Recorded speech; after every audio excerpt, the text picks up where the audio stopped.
Բարի առավոտ սիրելի հեռուստադիտող, ողջունում եք ձեզ կենտրոնի առավոտին։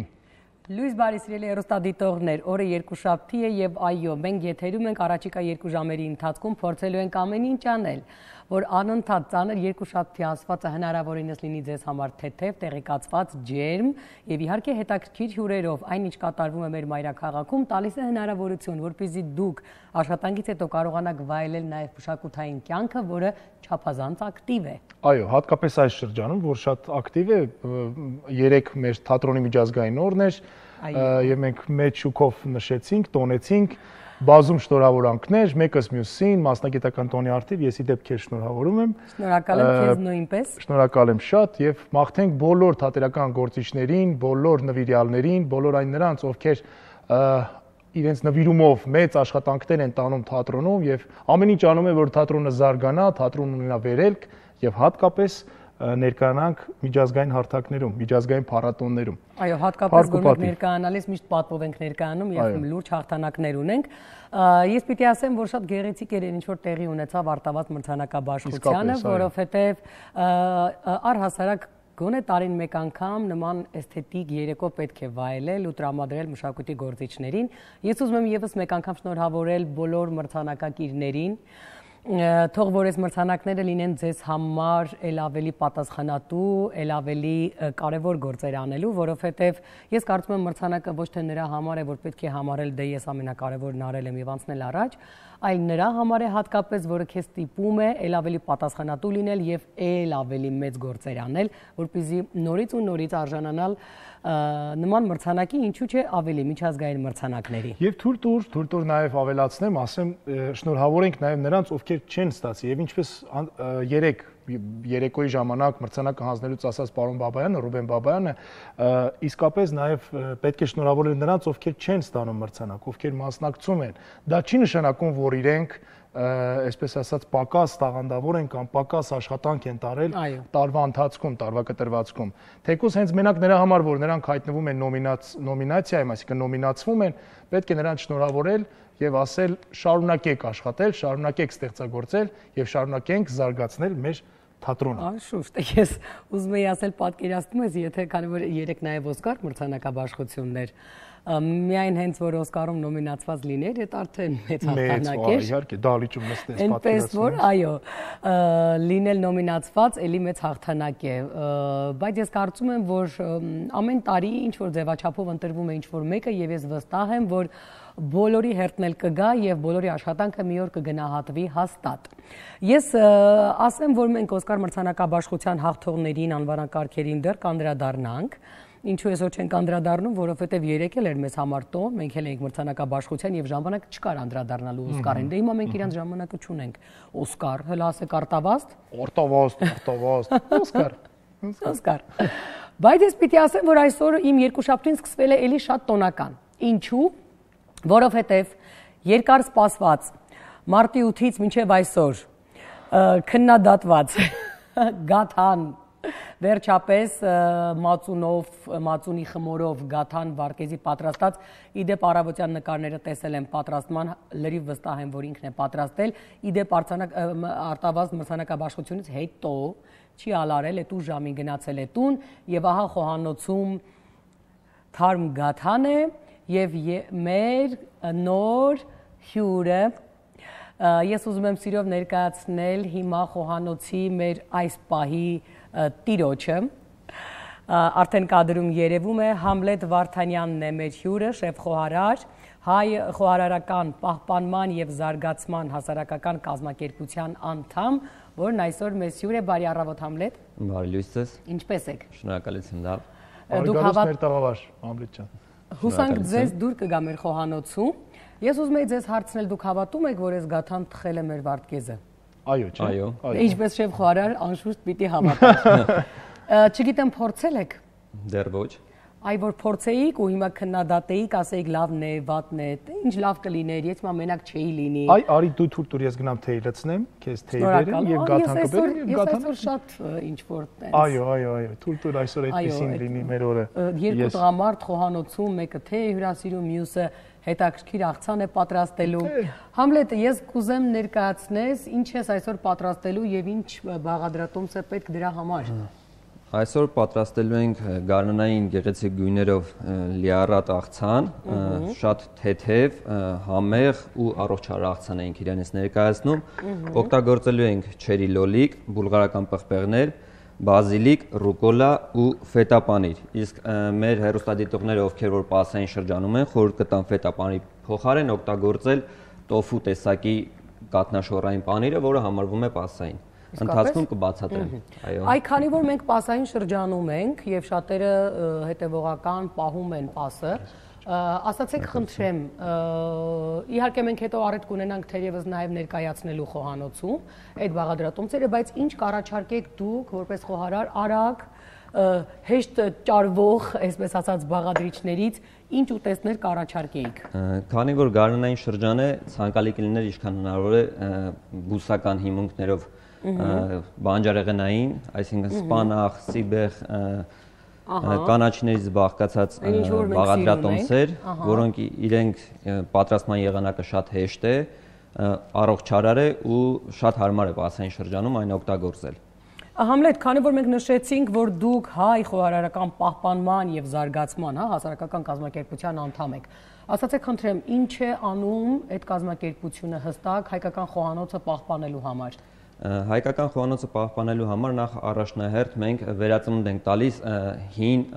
մեր բաղադրատոմսերին, որոնք ժամանակի ընթացքում կորել են ինչ-որ պատճառներով, այսինքն մոռացվել են, նոր շունչ ենք տալիս, այսինքն վերցնում ենք մեր հին ավանդական ուտեստները, սակայն մատուցումն ու ձևավորումը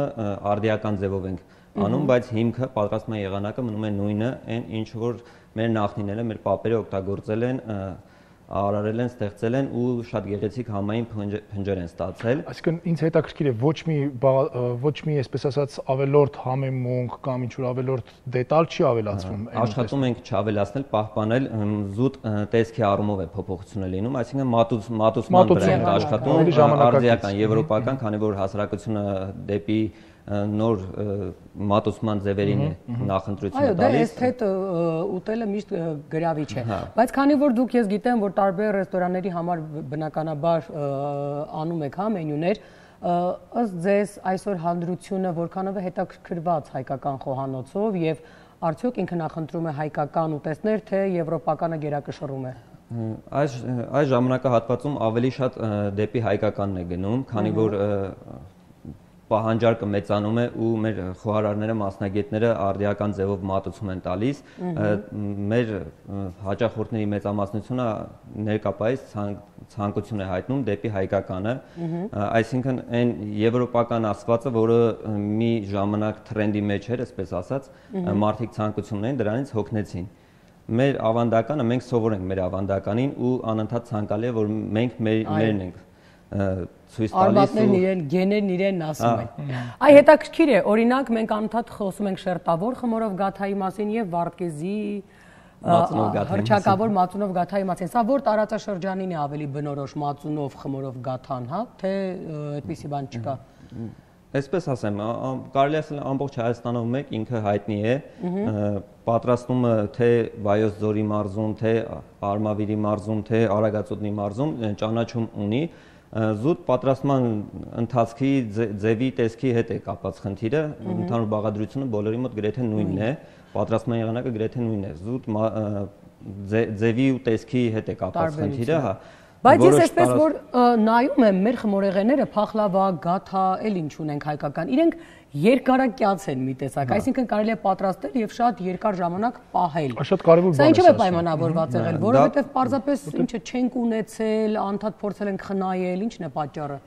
Բացի այն, որ փորձել ենք խնայել, նաեւ այդ մեզ այնքանով է ձեռնատու եղել, որ մենք, այսպես ասեմ, մեր թագավորական ժամանակահատվածներից մենք արշավների ու բաներ ենք ունեցել, հա, մեզ հարկավոր է եղել այնպիսի ուտեստներ, որոնք երկարակյաց են, ժամանակի ընթացքում չեն փչանա, դրա համար ստեղծել են, հասցրել են այդ պատրաստման աստիճանին, որ կարող են երկար ժամանակ պահպանել, ինչպես մեր լավաշն է, որ երկար ժամանակ պահպանում են, նույն ձևաչափով մեր մնացած ուտեստներն են, հիմնականում այն ժամանակի մեջ պահելու հնարավորություն ունենալն է։ Ես արդեն պատկերացնում եմ, քանի փորձ են արել մինչ ստանալ բայց արդեն հստակ բաղադրությունը։ հետաքրքիր բան ասաց Համլետը, որ իսկապես գնում էին պատերազմների, գրավում էին տարածքներ ծովից ծով Հայաստան, ինչ պրիոտ էին, մածունով գաթա։ Մածունով գաթա, ին պատրաստած։ Մեղրը, որը երբեք չի թողնում երևի փչանա որևէ ուտեստ։ Այնպիսի ուտեստներ են եղել, բաղադրությունները այնպիսին են, որ երկարակյաց են, իրանք ու ժամանակի ընթացքում շատ ուշ են փչացել, դա կարելի ասել օգտակար է եղել ու խնդիրներ չի առաջացրել ընթացքում, դրա համար էլ ժամանակի ընթացքում կոփել հասցրել են այդ աստիճանի, որ ինչքան հնարավոր կարող ենք երկար պահել։ Իսկ առհասարակ հայկական խոհանոցին կամ այս տարածաշրջանին հստակ որ մթերքներն է ամենաշատ կիրառվողը եղել։ Անընդհատ մենք լսում ենք դդումի մասին, որը հայկական խոհանոցին մոտ է, բայց կան կոնկրետ մթերքներ, որոնք հենց կարելի ասել հայկական են, հայկական կիրառման մեջ են եղել։ Կոնկրետ ամենա այն մթերքը դա հաճարն է, որը մեր տարածաշրջանն է միայն բնորոշ։ Ես երևի թե 12 տարուց ավել այս ոլորտում եմ ու միայն Հայաստանում է, որ հաճարը լայն ճանաչում ունի ու այս պարագայում արդեն Արևմտյան Հայաստանը Թուրքիայի տարածաշրջանում, Ադրբեջանում էլ արդեն դեկա, քանի որ մեր տարածաշրջանն է, այդ ամեն ինչ է եղել, նրանց կուլտուրայի մեջ էլ է դա զարգացել, բայց ի սկզբանե դա համարվում է մեր հայկական ավանդականը ու դարերի ընթացքում միշտ պահպանել ենք ու մինչ այսօր օգտագործում ենք ու կարելի ասել մեր այն լավագույն մթերքն է, որ գրեթե ամբողջ Հայաստանի տարածաշրջանում օգտագործվում է ու պահանջարկը կա։ Այո, հաճարով փլապսնկով, հավով, ինչով ուզես, ամենատարբեր բաղադրությունով կարող ես պատրաստել ու բնորոշ է հենց մեր հայկական տարածաշրջանի։ Համլետ, քեզ շնորհակալություն, մենք քեզ երկար չենք զբաղեցնի, կտեսնենք թե դու ինչ ես անում, ընթացքում կադրերին կհետևեն նաև հեռուստադիտողը։ Այս պահին իհարկե լավ երաժշտություն մեզ միանալու համար այս ընթացքում կարող եք սուրճի հետ միասին միանալ մեզ, որովհետև մեր հետաքրքիր հյուրերն առջևում են։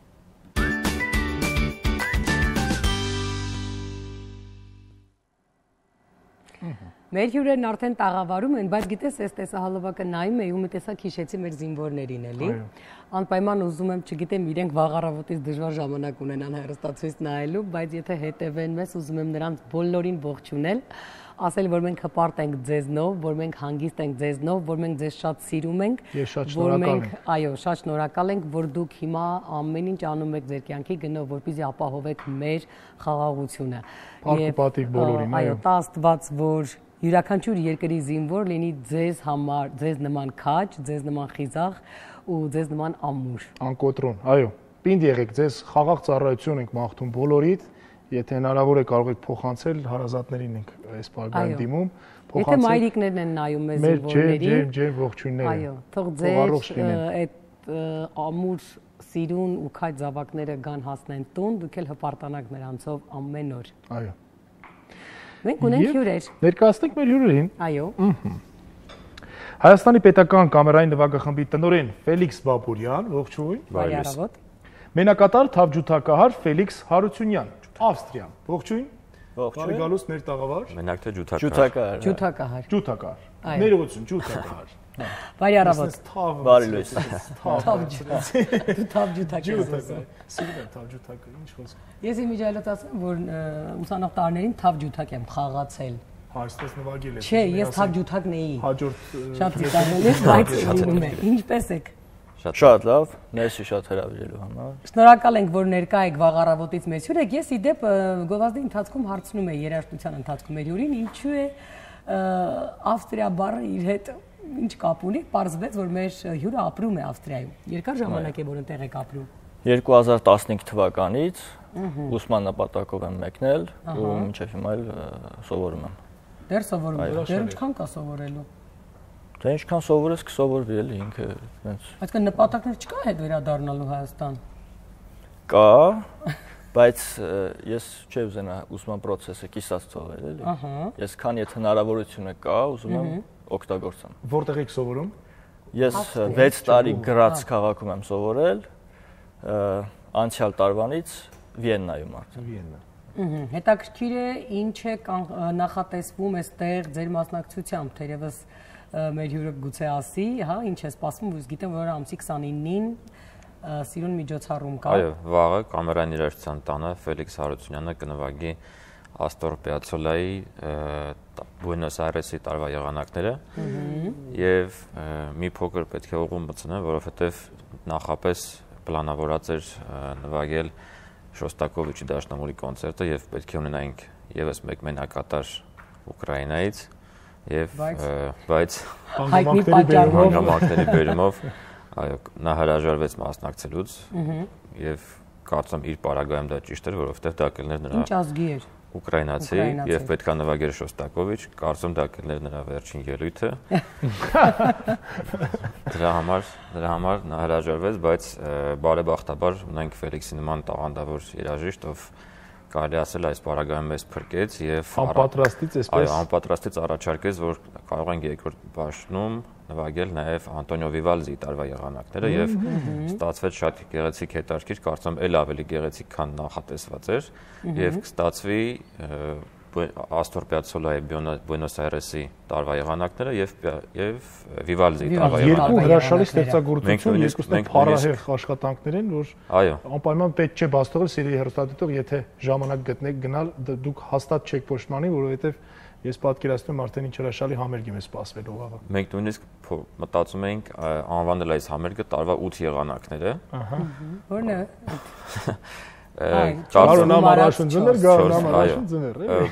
Բայց ֆորմատը չի լինելու Piazzolla հետո Vivaldi կամ հակառակը, հիմա Ֆելիքսը կներկայացնի թե ինչ հերթականությամբ են կատարել։ Ահա։ Միջև հերթականության ասելը մի փոքր ինֆորմացիա թե Vivaldi տարվա եղանակներն ու Piazzolla-ի տարվա եղանակները ինչ կապ ունեն իրար հետ։ Իհարկե հիմա բոլորը գիտեն Vivaldi տարվա եղանակների մասին։ Ֆելիքսը ինձ այսօր հիշեց, որ փոքրից մեծ ում հարցնենք, առաջինը դասական երաժշտությունից որ հարցնենք, առաջինը մտքին կգա Vivaldi տարվա եղանակներ, բայց դա այնպես չէ, որ նոր է դարձել շատ թրենդային Vivaldi տարվա եղանակները, երբ որ Vivaldi-ն մոտ 1720 թվականին այդ կոնցերտների այդ ցիկլը գրեց, արդեն Իտալիայում, երբ որ դա գրեց, արդեն 15 տարի անց Գերմանիայում երաժշտագետները արդեն իրենց հոդվածներում գրում էին այսօր ով չգիտի Vivaldi-ի տարվա եղանակները։ Ու շատ երկար տարիներ Vivaldi-ն հայտնի էր մենակ իր տարվա եղանակներով, դու արդեն 1900-ական թվականներին շատ ձեռագրեր հայտնաբերեցին, տեսա որ ինքը արդեն հարյուրավոր ուրիշ գործեր ունի, կոնցերտներ եւ այլն։ Vivaldi-ի տարվա եղանակները հիմա նկարագրում է բնությունը տարվա տարբեր եղանակներին։ Իր ամբողջ այդ ֆենոմեններով, այսինքն գարնանը ունենք բնորոշ ծիտիկների ծլվլոսներ, աշնանը ունենք գյուղական միջոցառումներ, գյուղացիների պատկերն է, նիստուկացն է, բայց Vivaldi դա Vivaldi տարվա եղանակները։ Հիմա Piazzolla-ի տարվա եղանակները Buenos Aires-ի դա ավելի շատ ոչ թե նկարագրում է բնությունը, ամառը, ձմեռը, այլ նկարագրում է Buenos Aires քաղաքի ծայրամասում ապրող ցածր խավի մարդկանց, աղքատ մարդկանց կյանքը տարվա տարբեր եղանակներին։ Այսինքն դա ոնց որ մի մարդու հույզերն են, զգացմունքներն են եւ իր անելիքներն են տարվա տարբեր եղանակներին։ Պետք է նաեւ նշել, որ Piazzolla-ն տարվա եղանակները, Buenos Aires-ի տարվա եղանակները գրել է բանդոնյոնի եւ լարային կազմի համար, այսինքն ի սկզբանե ջութակի համար չէր, բայց արդեն 1996-98 թվականների հատվածում ռուս կոմպոզիտոր Լեոնիդ Դեսյատնիկովը, եթե չեմ սխալվում Լեոնիդ էր, չէ՞, Դեսյատնիկովը սերտ համագործակցելով հայտնի ջութակար Գիդոն Կրեմերի հետ փոխադրել է այդ բանդոնյոնի գործ արդեն ջութակի համար ու Գիդոն Կրեմերն էլ իր հերթին առաջարկել է հետևյալ հերթականություն, այ հասանք հերթականությանը, որ խախտվել է հերթականությունը, ոչ թե խախտվել է, այլ առաջարկել է ոչ թե կատարել Vivaldi-ն ամբողջությամբ, հետո ամբողջությամբ Piazzolla-ն, այլ կատարել մեկ եղանակ Vivaldi-ից մեկ եղանակ Piazzolla-ից, բայց ոչ թե գարուն եւ գարուն, ամառ եւ ամառ, այլ այլ հերթականությամբ Վիվալդի գարուն, հետո Պիացոլայի ամառ, հետո Վիվալդի ամառ, հետո Պիացոլայի աշուն։ Այդպես մի փոքր շեղումով ու ամբողջ ցիկլը ավարտվում է արդեն Պիացոլայի գարունով։ Այնց հետաքրքիր է, դա մեղեդայնությունից ելնելով, թե ինչու է այդ հերթականությունը։ Ենթադրում եմ, որ երաժշտական մեղեդայնությունից ելնելով, այսպես ասած, հերթականությունը կապելով, շղթայական, հա։ Գիտեք, Գիդոն Կրեմերը, երբ որ իր առաջարկությունը հայտարարել է, դա տպված արդեն նոտաներում, որպես հուշում կատարողին, որ այդ հնարավորությունը կա, բայց ինքը վառ կերպով չի ներկայացնում, թե ինչի է ինքը հենց այդ հերթականությունը ընտրել։ Բայց կարելի է ենթադրել, որ Պիացոլայի գարունը, որով ավարտվում այդ ցիկլը, ունի շատ էֆեկտիվ ոչ թե մենանվագ, այլ շատ էֆեկտիվ վիրտուոզ հատված ջութակի համար ու ամբողջ ցիկլը շատ էֆեկտիվ է ավարտվում։ Այսինքն հանդիսատեսը շատ մեծ էներգիա է ստանում այդպիսի ավարտով։ Ու բացի դրանից, երբ որ ցիկլը ավարտվում է հենց գարունով, դա շատ լավ սիմվոլ է, որտեղ գարունը միշտ էլ նոր կյանքի սիմվոլ է եղել։ Ինձ թվում է բոլոր նրանք, ովքեր անգամ առանձնապես մեծ հետաքրքրություն չեն ունեցել դասական երաժշտության հանդեպ, դուք այնքան վառ ու հետաքրքիր պատմեցիք, որ արդեն բոլորի մոտ հաստատ հետաքրքրություն առաջացավ տեսնելու, թե ինչ է կատարվել։ Բայց քանի որ մենք տեսանյութ ունենք, թույլ տվեք տեսանյութը ներկայացնել մեր հեռուստադիտողին, որից հետո շարունակենք էլի շփվել, համեցեք։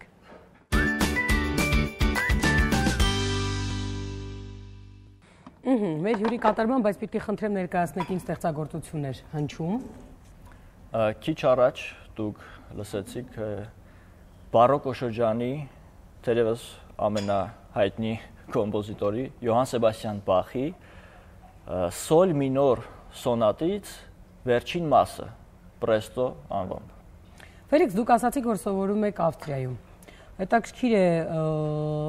համեմատություն ունեք այստեղի ուսման պրոցեսի արդյունավետության կամ որակի եւ այնտեղի ուսման որակի վերաբերյալ։ Գիտեք, մի քիչ շատ ծավալուն հարց է, բայց ընդհանրապես շատ տարբերություն կա ուսման համակարգի միջև։ Այնտեղ ուսման համակարգը մի քիչ ավելի ճկուն է, այսինքն ուսանողին հնարավորություն է տալիս որոշ առարկաներ ընտրել իր ցանկությամբ եւ անկախ կիսամյակից եւ ուսման տարուց։ Այսինքն, եթե այստեղ կոնկրետ ուսման տարվա մեջ պետք է անցնել այս առարկաները, այնտեղ կարելի է այդ առարկաները անցնել ուրիշ հերթականությամբ, կարելի է անցնել սկզբից վերջինը, հետո առաջինը։ Կարելի է շատ առարկաներ անցնել, շնորհակալություն, շատ առարկաներ անցնել մի տարում, իսկ երկրորդ տարի արդեն ավելի թեթև ծանրաբեռնվածություն ունենալ։ Այսինքն դուք այստեղ սովորել եք։ Այո։ Որտեղ։ Երևանի պետական կոնսերվատորիայում սովորել եմ եւ ավարտել եմ։ Եվ հետաքրքիր է, չեն լինում դեպքեր, երբ ուսանողները արդեն ունենում, ենթադրենք, սովորելու փորձի փոխանակում է նաև սա, ինչ որ առումով իմանալու, առաջարկներ անելու այդ, չգիտեմ, ճկունությունը ձեռք բերելու համար, գուցե ինչ որ բան փոխելու, չի լինում այդպիսի առաջարկներ ուսանողների կողմից։ Այդպիսի առաջարկներ լինելու համար պետք է որ այդ ուսանողը նաև ծանոթ լինի այլ համակարգի։ Դե հիմա ձեր դեպքում դուք ծանոթ եք։ Այո, եւ ես մեծ սիրով կցանկանայի եւ նույնիսկ ինքս ձգտում եմ, եթե ինձ այդ հնարավորությունը ընձեռնվի, ես մեծ սիրով ամեն ինչ կանեմ, որ իմ ստացված գիտելիքները փոխանցեմ այնտեղ, որտեղ դրա կարիքը կլինի։ Բայց իհարկե դա նախապայման է, որ դրա կարիքը լինի։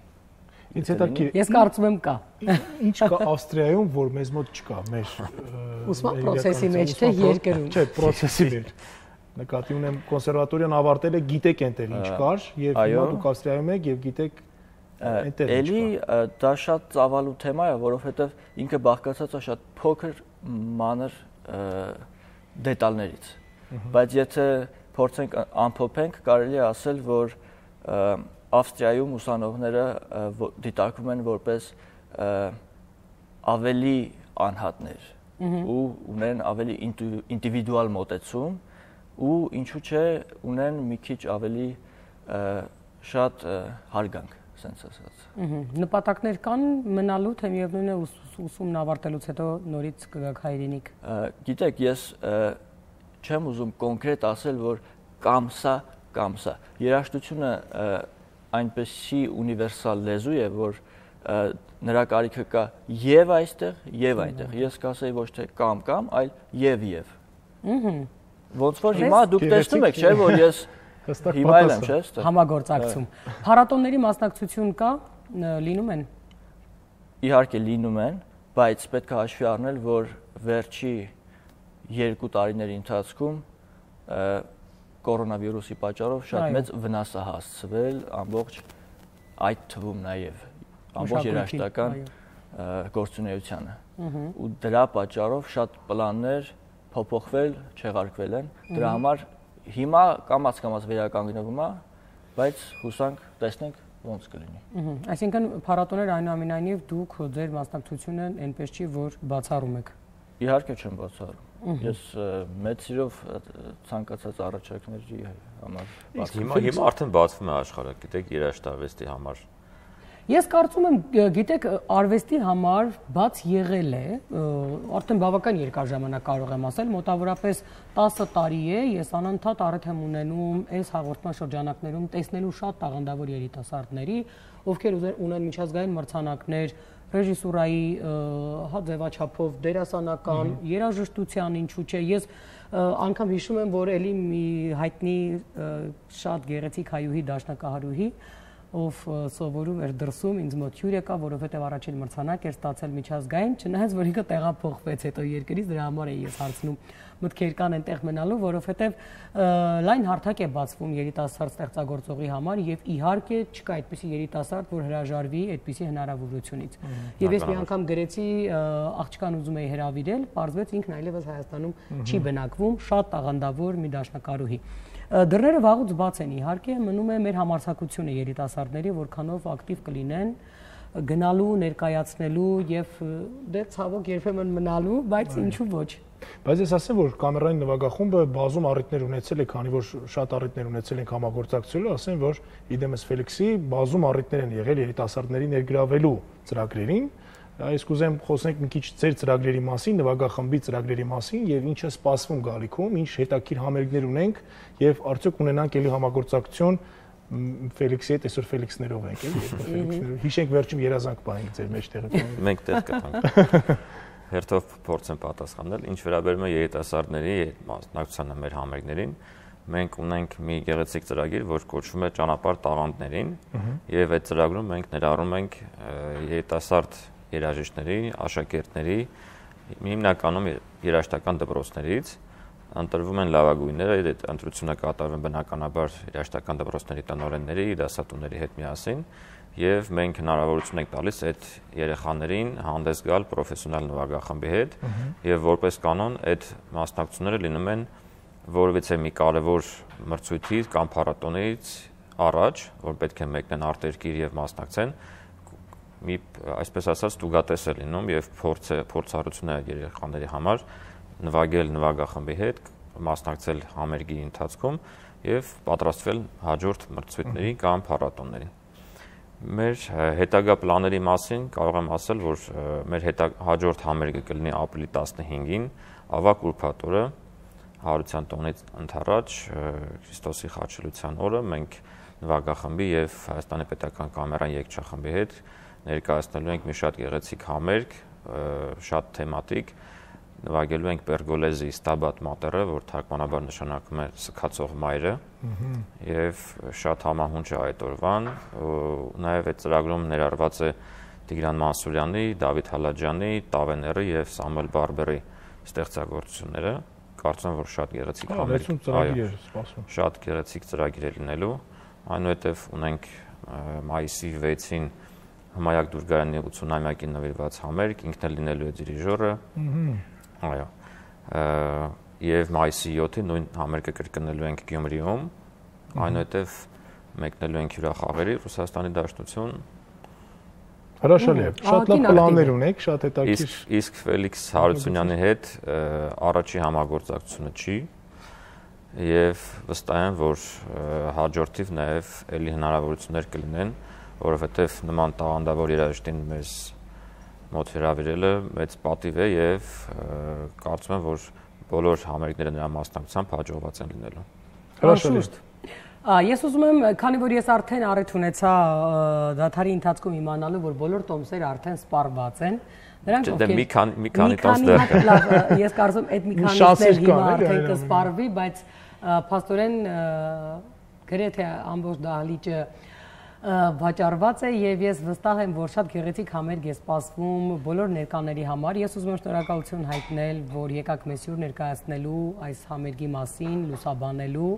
եւ իսկապես ինչպես դուք նշեցիք, տա Աստված, որ մեր տաղանդավոր երիտասարդները չդադարեն հետ գալու եւ ինչու՞ չէ Հայաստանում էլի իրենց տաղանդը ցույց տալու համագործակցելու համար։ Ձեզ հաջողություններ ենք մաղթում։ Ձեզ հաջողություն վաղվա համերգում։ Շնորհակալություն։ Դու արդեն չես կարող լինել տոմսերը վաճառված են, այնպես որ մեր հույսեր մի ունեցի։ Բայց Ֆելիքսը իմ ընկերն է, մի բան կանի, չէ՞, Ֆելիքսը։ Դες աչքով։ Հին հայկական տարբերակով։ Հայկական տարբերակով, այո։ Հին հայկական տարբերակը սովորաբար ասվում է հեչ չկա։ Հեչ չկա, հա որ ասում են հաց ունեք, չէ, ընդհանրապես չկա։ Հիմա ես կարծում եմ այդ ընդհանրապես դեպքում մի հատ կգտնվի։ Նշանակում Արուսը հետսա։ Երկու տոմս կգտնենք։ Կգտնենք։ Շնորհակալություն շատ այս պահին մեր եթերում տեսահոլովակ սիրելի հեռուստադիտողներ, երբ պարում են օպերատորները, նշանակում է ամեն ինչ լավ է լինելու։ Այնուհետև կտեսնենք, թե ինչ է կատարվում խոհանոցի տաղավարում։ Համեցեք։ Ահա, վերադարձանք։ Մենք վերադարձանք, բայց հիմա տեսնենք, ես տեսնում եմ, թե ինչ է կատարվում խոհանոցում, Համլետ սիրուն գույներ, գունառատ, աղ, ամենակարևորը աղը պիտի տեղը լինի։ Աղը։ Հազար ենք ասել, աղը պիտի տեղը լինի։ Համլետ, ինչ է քո մոտ կատարվում հիմա։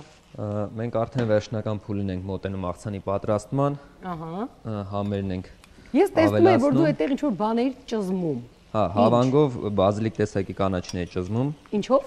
Հայկալի մա ցույց տալ, հերոստատիտողներ որ տեսնի։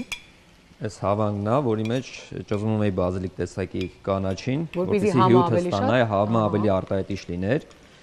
որը վերջի պահին կավելացնենք մեր աղցանի վրա։ Ահա։ Այսինքն հյութն ենք լցնում, հա։ Հիմնականում հյութն է ցանկալի։ Հա, ես հյութը կլցնեմ մյուս անգամ ածունի։ Գաթայի մեջ, տեսնեմ։ Աղա համով ստացվի։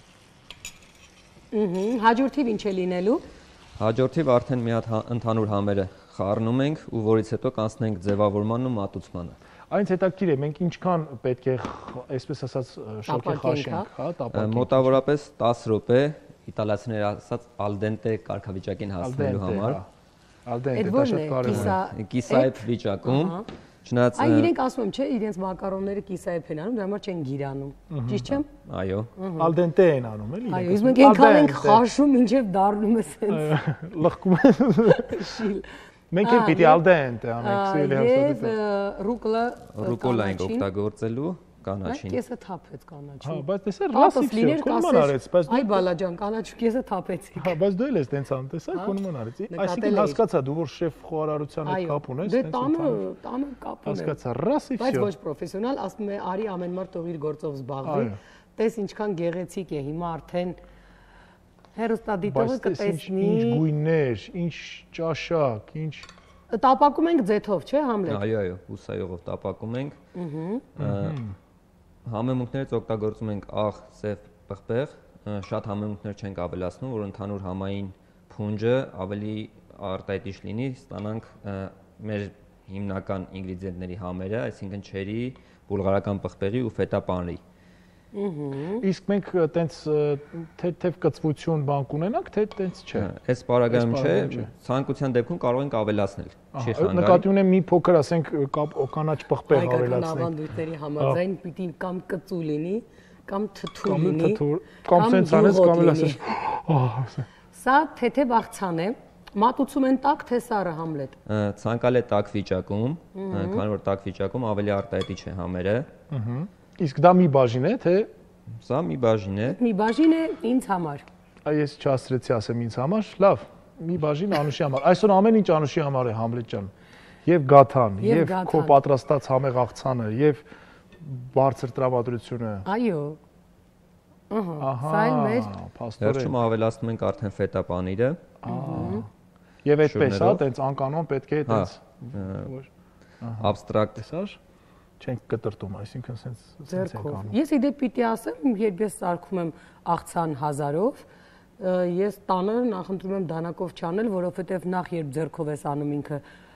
չգիտես ինչու, ասում են շուտ չի լղկվում, ձեռքով պոկրտում ես։ Այո, հիմա Համլետը կփաստի, չգիտեմ։ Այո, այդպեսի բան կա, 1000-ը ռոմանոտեսակի աղցանը նույնպես խնդիր ունեն, մետաղի չփման ժամանակ իրանք շատ շուտ խռովում են։ Հա, էլի, տեսքը կորում, հա, այսպես ասած։ Նախորդ կյանքում խոհարար ես եղել ինձ թվում։ Ոչ, պարզապես ես այն ամեն ինչ անում եմ լավ ու աշխատում եմ, որ դրա մասին ինֆորմացիա ունենամ։ Դու շատ լավ ես անում, բայց այդ նրբությունները որտեղ ես գիտես։ Գիտեմ, դե կարդում եմ մեկ-մեկ։ Շատ կարդացած աղջիկ է։ Կունջութը տես, ասացի չէ, ես ամեն ինչի հետ խառնում եմ, որովհետև համ գեղեցիկ է, համ վիտամին C է պարունակում, կանայք ովքեր ունեն եղունգների խնդիր։ Շատ օգտագործեք, չէ՞։ Ասանքը ամբողջությամբ մեծ քանակի վիտամին C պարունակում, քանի որ բուլղարական պղպեղները նույնպես հարուստ են վիտամին C-ով։ Շատ գեղեցիկ աղցան։ Համլետ, քեզ շնորհակալություն այսքան արագ, բայց պարզվեց այդքան էլ արագ չէր, այնտեղ փաստորեն գործընթաց կար, որի մենք հետևեցինք, բազիլիկը ճզմեցինք, տապակեցինք բուլղարական պղպեղները եւ փաստորեն մի քիչ աղ, սև բիբար, սև պղպեղ եւ ահա այսպիսի գեղեցիկ աղցանը պատրաստ է։ Շատ համեղ է։ Շնորհակալ եմ քեզ Համլետ, ես հուսամ, որ մենք քեզ էլի առիթ կունենանք տեսնելու մեր տաղավարում արարելիս եւ հուսանք, որ դուք մեզ կառաջարկեք հաջորդ անգամ, քանի որ սպասային շրջանում ենք եւ հայկական ուտեստների մասին խոսեցինք, շատ հետաքրքիր, դուք մեզ կառաջարկեք մի շատ վաղուց մոռացված գուցե շատերի կողմից, բայց հետաքրքիր հայկական բաղադրատոմս։ Մեծ սիրով։ Մենք որ միշտ սպասում ենք Համլետ ջան քեզ մեր տաղավարում։ Ես էլ ուրախ ցանկանում եմ անխափան եթեր ձեզ։ Շատ շնորհակալ ենք քեզ, իսկապես մենք հուսանք, որ Համլետը դարձյալ հյուր կլինի եւ կստեղծագործի խոհանոցի տաղավարում, քեզ հաջող աշխատանքային ընթացք ենք մաղթում այսօր։ Շնորհակալություն։ Շնորհակալություն, տեսություն, իսկ այս պահին ես ներկայացնեմ, ես եմ ներկայացնում թե դու։ Դու ես ներկայացնում։ Ես եմ ներկայացնում տաղավարի իմ երկու շատ գեղեցիկ հյուրերին, լուսավոր կանացի Մայջ կանանց, այո, բարև ձեզ։ Բարի առավոտ։ Իմ հյուրերն են Հայաստանի ներողություն, Հարեկացի արվեստի միության ցուցահանդեսների պատասխանատու Տաթևիկ Համբարձումյան, գեղանկարիչ Անի Գևորգյան։ Բարի առավոտ։ Շնորհակալ ենք, որ մեր հյուրն եք, ոչինչ ցուրտ է, բայց ասում եք կամաց տաքանում է։ Այ հետաքրքիր է, դուք խոհանոցում առիթ ունենում եք լինելու, թե ժամանակ չկա։ Շատ հաճախ։ Շատ հաճախ։ Հայկին կա ոչ չհասցնի։ Ստեղծագործում են խոհանոցում։ Մանավանդ եթե նկարիչ ես, խոհանոց սիրում ես անպայման, հետաքրքիր։ Ուտեստների հետ ավելի շատ ձևավորում եք անում, չէ՞, կամ պատրաստում եք։ Այո, սիրում եմ շատ։ Կուլիները այդտեղ չէ։ Կուլինարիան շատ։ Պարուսները եւ այլն։ Այնքան գեղեցիկ է ասում այդ հյուրին, թվում է արդեն հյուր պետք է իրեն բերել խոհանոց, տեսնել ինչ է ստացվում այս նկարիչների ձեռքից պատրաստված ուտեստները։ Բայց մենք չենք կասկածում, որ մեր հյուրերը իհարկե չեն կարող տաղանդավոր չլինել նաև խոհանոցում, որովհետև իրենք իրենց գործի մեջ են տաղանդավոր, բայց եկել են մի հետաքրքիր նորությունով, անակնկալով։ Ինչ է կատարվում Նարեկացի արվեստի միությունում, ինչ նորություններ կան, կխնդրեմ ներկայացնեք։ Այդ հատվածը երևի ես ներկայացնեմ։ Երևի թե բոլորին հայտնի է Նարեկացի արվեստի միության առաքելությունը, այն մի հարթակ է, որը տարբեր արվեստագետների դրսևորվելու հնարավորություն է տալիս առավելագույնս լավ պայմաններով եւ առավելություններից մեկն էլ այն է, որ մենք նաեւ նպաստում ենք հանրահռչակմանը, մեկնաբանմանը ամենատարբեր արվեստ ճյուղերի ներկայացուցիչների Սովորաբար մեզ դիմում են եւ մենք աջակցում ենք, այս դեպքում Անիին մենք հրավիրել ենք, մենք մի քանի անգամ առիթ ենք ունենում ինքներս ընտրել արվեստագետներ, կոնկրետ իմ մասով, ցուցահանդեսային բաժնում, եւ Անիին ես ինքս եմ հրավիրել, Անին իմ նախընտրած, իմ գտած, իմ հավանած արվեստագետներից է, Անիին գտել եմ իմ այլ նախագծերից մեկի ժամանակ, մեկ այլ խմբակային ցուցահանդեսում շատ հավանել եմ, տեսել եմ, որ տաղանդ ունի, տեսել եմ որ ցավոք սրտի շատ համեստ է եւ ինքը իր մասին առանձնապես անհարմար է զգում հոգ տանել իր առաջ խաղացման, իր արվեստի ներկայացման հարցում եւ հենց առաջին պահին երբ տեսա մտածեցի, որ պետք է օգնեմ Անիին ներկայանալ, ճանաչելի դառնալ, ամեն համար հարթակի օգնեմ մասնակցի, կապ չունի։ Այս դեպքում եթե Նարեկացի արվեստի միության մեր ցուցադրությունը իդեպ սա Անիի անհատական առաջին անհատական ցուցահանդեսն է, բազմաթիվ խմբակային է ունեցել, բայց անհատական սա առաջինն է, իհարկե սա իր համեստության մասին է խոսում, բայց ես մտածում եմ, որ ցանկացած պատեհ նախագծի սիմպոզիումներ կլինեն, թե ցուցահանդեսներ, թե վաճառքի առիթներ, ես ամեն ինչ կանեմ, որպեսզի Անին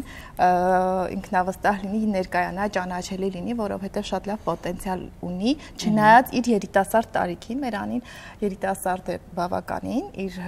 օժտվածության համար։ Այսպես նախաձեռնել եմ մեր Անիին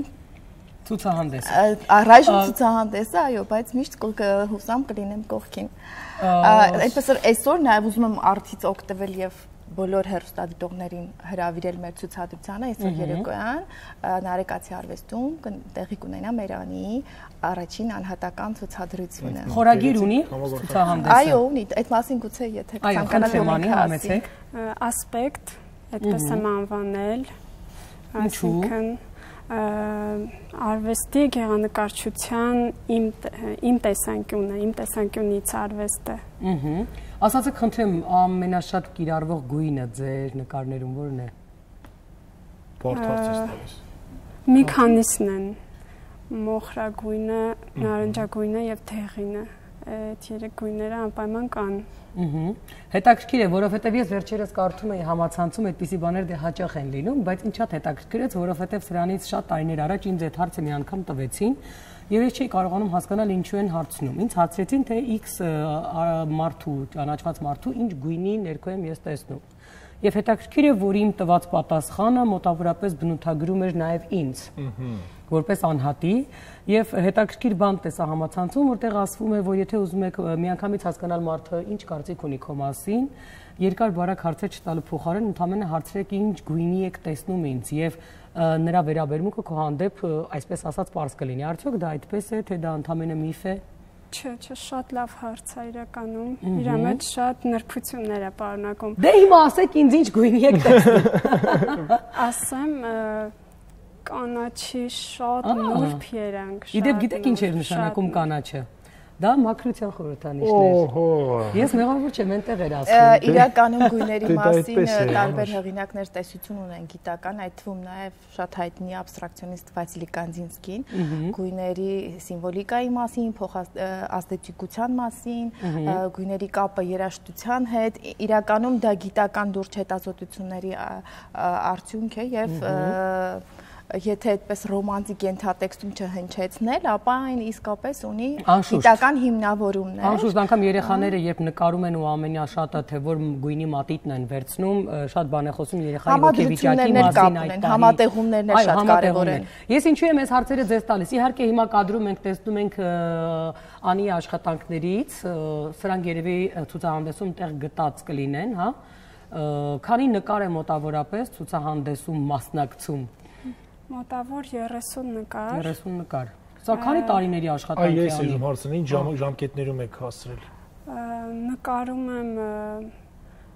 նկարել եմ վաղուց, շատ մանկուց, բայց լուրջ սկսել եմ զբաղվել Թերեմեզյան քոլեջի ուսանելու տարիներին։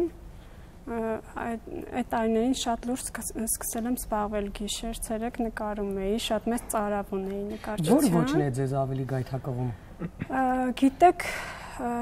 կամ ինչ եք սիրում նկարել, եթե կարելի է։ Երևի ոչ չի դա, հա, կարելի է, ես մեջամտեմ, իբրև արվեստաբան, դա ոչ չի, ուղղություններ են իրականում, Անին մի քանի ուղղություններ է համատեղում։ Դրանք կարելի ասել անցյալ դարի մոդեռնիստական ուղղությունների տարբեր դրսևորումներ են, հիմնականում էքսպրեսիոնիզմի եւ post-իմպրեսիոնիզմին բնորոշ արտահայտչաձևեր, այսինքն ազդեցիկության հիմնական շեշտադրումը գույնն է, գունային քսվածքը եւ էքսպրեսիվ ազդեցիկության մեթոդը։ Հիմնականում ես բնորոշում եմ այսպես անի, իսկ ժանրերի տեսանկյունից ամեն ինչ ունի, եւ նատյուրմորտներ ունի, եւ պորտրետներ ունի, եւ աբստրակցիային ձգտող նկարներ ունի, համատեղումներ են, առհասարակ այսօրվա մեր շատ արվեստագետներին համատեղումները բնորոշ են, այդպես մի մաքուր մի ուղղությամբ չեն ստեղծվել։ Ինչու է ես այդ հարցը ուղղում կներես Վարդ, ես իմ աղջիկը եւս մանկուց նկարում է եւ երկար ժամանակ երբ մենք մտածում էինք, հա, թե ի վերջո ինչ մասնագիտություն պիտի ընտրվի, իհարկե ընտրվեց այն ինչ փաստորեն իր տիրապետմանը մոտ էր, ընտրվեց դիզայնի մասնագիտությունը։ Հիմա ուսանում է ճարտարապետականում, ես անընդհատ հետևում եմ մանկուց ի վեր արված նրա նկարներին, հիմա արդեն մի քանի կտավներ մեծ պատվով ես տանը կախել եմ, բայց ինձ հետաքրքիր է որպես ծնողի ինչպես հասկանալ, թե քո երեխան որ ուղղության մեջ է շատ ավելի, չգիտեմ։ Պետք է մասնակիցի դիմել, այստեղ երբ որ դուք բայց ես անգամ մտածում եմ, որ թողնել իրեն, որովհետև հասունանալով, որքան դու աշխարհը սկսում ես ավելի ճանաչել, դու ինքդ ես քեզ համար որոշում ի վերջո որ ուղղությունն է երևի քեզ ավելի հոգեհարազատ։ Գիտեք ինչ, բայց ամեն դեպքում ցանկացած ոլորտում գրագիտությունը ամենաառաջին, եթե դու ինքնուսի եւ սիրողի մակարդակի վրա չես ուզում մնալ, բնականաբար ես վստահ եմ, որ համալսարանում իրենք պետք է արվեստի պատմություն ուսուցանեն, որտեղ որ ուղղությունների եւ ոճերի մասին պետք է որ ուսուցանեն, չնայած ցավով պիտի նշեմ, որ մեր շատ մասնագիտական բուհերում հատկապես սկսած 20-րդ դարի արվեստից բավականին քիչ են ժամանակ հատկացնում, ինչը շատ ողբերգական է։ Ասեմ տարբեր պատճառներով, իհարկե շատ երկար խոսելու թեմա է, հակիրճ փորձեմ ասել, որովհետև խորհրդային տարիներին դա չէր ողջունվում, սոցիալիզմ էր, այո, բայց մենք պատերազմի մեջ ենք, կար գրականության խնդիր, մենք ունենք թարգմանության խնդիր։ Մինչ այսօր մենք լուրջ գրականությունից օգտվում ենք կամ ռուսերեն թարգմանություններից կամ անգլերեն թարգմանություններից։ Մենք չունենք մեր բոլոր մասնագետները, դասախոսները այս դեպքում ուրեմն ռուսական կրթությամբ էին, իսկ ռուսական կրթությունը կրկին որոշակիորեն կանոնիկ, որոշակիորեն արգելքների ենթարկված խորհրդային կրթություններ։ Լիարժեք ուսումնասիրել դժվարանում է։ Ու ժամանակակիցման այդ արտիականացման գործընթացը լրիվ անհատների ուսերին մնաց, իսկ անհատները դժվարությամբ են թոթափում դա, որտեղ երբ որ դու կաղապարվում ես ինչ-որ բանով, արդեն ճշմարտությունը տեսնելու համար շատ առնվազն պետք է հնարավորություն ունենաս դուրս գալ սովորել կամ դրսից եկող ինչ-որ մեկը քեզ պիտի խորհուրդ տա, աչքերդ բացի, որ այս ոլորտը այլ դրսևորումներ ունի, այս ոլորտը աշխարհում շատ առաջ է գնացել, իրական շատ ցավալի ու մեծ բացթողումով ոլորտ է մեր ոլորտը, արվեստաբանությունն է նկատի ունեմ, իսկ դրա բացթողման արդյունքում տուժում են մեր նկարիչները, որոնց ճիշտ չեն ներկայացնում, որոնց առաջ խաղացումը, վաճառքը, ճանաչումը բավականին ետ է ընկնում եւ շատ հեղինակներ ցավոք իրենք են սկսում փնտրել փոխարենը ավելի շատ ժամանակ հատկացնեն ստեղծագործելուն, իրենք անհատական ճանապարհներ են փնտրում դրսևորվելու, վաճառվելու, ճանաչվելու։ Դա միայն նկարչության մեջ չէ, թույլ տվեք ասել, բոլոր ոլորտներում էլ այդ շատ ավելի արվեստաբանություն առհասարակ փողոցում հիմա սոցհարցում արեք, հարցեք արվեստաբանն ինչ մասնագետ է, շատ հարգարժան մարդիկ, ես ձեզ ասեմ, բժիշկներ, դասախոսներ, շատ հաճախ ասում են նկարում եք, դիզայներ եք, չեն հասկանում ինչի մասին է խոսքը։ Եվ ձեզ նորից ցավով նշեմ, որ շատ արվեստաբաններ իրենք չեն հասկանում իրենց մասնագիտությունը դրսևորման ինչ առանձնահատկություններ ունեն։ Կարծում եմ, որ իրենք միայն թանգարանում պետքա նկարի գլխին կանգնեն կամ դաստան։ Իսկ ինչ է արվում այդ բաց թողումը, բացը, այսպես ասած, դրացնելու համակարգային առումով ոչինչ, անհատներ ունենք, մենք բարեբախտաբար գուցե կան մարդիկ, ովքեր պատրաստ են թարգմանություններ անելու, գուցե կան մարդիկ, ովքեր ես գիտեք ինչ, գիտեմ դեպքեր, մարդիկ արել են թարգմանություն ինքնուրույն առանց օրինակ Արթուր Ավագյանը մեր գիտությունների ակադեմիայի աշխատակիցներից մեկը Վինկելման էր թարգմանել, բայց նույնիսկ տպագրելու համար աջակցություն չեղավ։ Ընդհանրապես տպագրել։ Իսկ թարգմանական աշխատանքը բավականին լուրջ աշխատանք է։ Մարդը, տղամարդը առանց վարձատրության հսկայական հաստափոր գիրքը թարգմանել էր։ Եվ նույնիսկ զուտ տպագրության համար գումար չգտնվեց ոչ մի տեղից։ Մինչ այդ բազմաթիվ ուրիշ բաների համար գումարներ գտնվում են։ Ես ինչու ասացի ցավոք ինչի զարմացնում ձեր ասածը, որովհետև ամենատարբեր ուղղություններում արվեստի մենք այդ բաց թողումը անընդհատ առիթ ենք ունենում տեսնելու, իմանալու, որովհետև չգիտեմ, ուրախություն թե դժբախտություն մեզ ասեմ, մենք այնուամենայնիվ այդ ոլորտում ենք արվեստ կամ մշակույթ ասվածի եւ աշխատանքի բերումով էլ արդեն ենք ունենում լսելու այսպիսի վատ իրականության մասին։ Ես ցավում եմ, որ նաև որ դա մեր ուժեղ կողմն է։ Ես մեծամտությամբ չեմ ասում, բայց մենք լավ պոտենցիալ ունենք արվեստի ոլորտում։ Դա է հարցում։ Կա մենք պոտենցիալ ունենք։ Մեր իհարկե ունենք, բարեբախտաբար հատկապես գունանկարչության մեջ, թեպետ մենք մեծամտություն չլինի, մեր ճարտարապետությունն էլ բավականին առանձնահատուկ ճյուղ է համաշխարհային ճարտարապետության ենթատեքստում։ Ուղղակի ոչ մի ճյուղը լրջորեն չի ուսումնասիրվում։ Ով լրջորեն ուսումնասիրում է, լուրջ բան է ասում, բոլոր ճանապարհներն այդ մարդկանց համար փակվում են։ Այնց հետաքրքիր է, լինում է հառաչարկ մերժվում է, թե անմիջապես կոլապսի է, մարդուն անմիջապես բոլոր ճանապարհները փակում են, որ ինքը չդրսևորվի, որովհետև գիտեք, երբ որ մոխրագույնը շատ է, միջակությունը շատ է, միջակները չեն թողնում ուժեղները առաջ գնան, որովհետև իրանց իմաստը այլևս իմաստազրկվում է, իսկ միջակությունը ցավոք սրտի շատ է եւ միջակները ցավոք սրտի համախմբվելու հատկություն ունեն եւ այդ ճնշում գործադրելը լավ ստացվում է, իսկ ուժեղները, խելացիները, քանի որ անհատներ են, ցավոք սրտի երբևէ իրար չեն օգնում։ Այդ իրանց ներսի էգոն, նաև այս դաշտում, ես շատ լավ արվեստաբանների գիտեմ, որոնք չեն ուզում միավորվել, չեն ուզում միասին փորձել խնդիրներին, համակարգային լուծում տալ։ Այդ հույսի պակասից է նաև գալիս, քանի որ այս աշխատանքը նաև ինձ հնարավորություն է ընձեռել իսկապես լուսաբանելու բազում խնդիրներ։ Ես չգիտեմ, թե որքանով այս խնդիրների բարձրաձայնումը կարող է լուծում ստանալ, բայց ես միշտ սիրել եմ, որ մենք այս հարթակից խոսում ենք նաև հատկապես եթե դա վերաբերվում է արվեստին եւ մշակույթին, այդ բացթողումների մասին անպայման բարձրաձայնելու։ Իհարկե տարիներ ի վեր այս ոլորտում լինելով ես հասկացել եմ, որ շատ ու շատ կարևոր միջոցառումներ, շատ ու շատ կարևոր դրսևորումներ արվեստում եւ մշակույթում ֆինանսավորվել են ուղղակի ինչ-որ անհատների միջոցով։ Այսինքն պետական շատ լուրջ վերահսկողություն, հովանավորչություն միշտ առ այսօր ոչ մի մրցույթ ազնիվ չի կայացել, թե քանդակի, թե որևէ լուրջ պատվերի։ Մեծ ցավով լավագույն նախագծեր պարզապես նույնիսկ չեն հասել քննարկման փուլին։ Ամենատարբեր թե քանդակների հիասթափություններ, արդյունքում լինում են արվեստագետներ այդպիսի բանից այո։ Առաջինը արտակախ, եթե մարդը հասկանում է, որ ինքը ապագա չունի, ինքը հասկացված չի, առաջինը լքելու միտքն է, որտեղ այստեղ բացարձակ արդեն նյութական պահը չէ, ամենասարսափելին գաղափարի ճնշումն է, որ դու հասկանում ես, եւ գնահատված լինելը, որովհետեւ յուրաքանչյուր հիմա անինք փաստի, որ այնուամենայնիվ ինչքան էլ Անի ջան համեստությունը հաշվի առնենք, բայց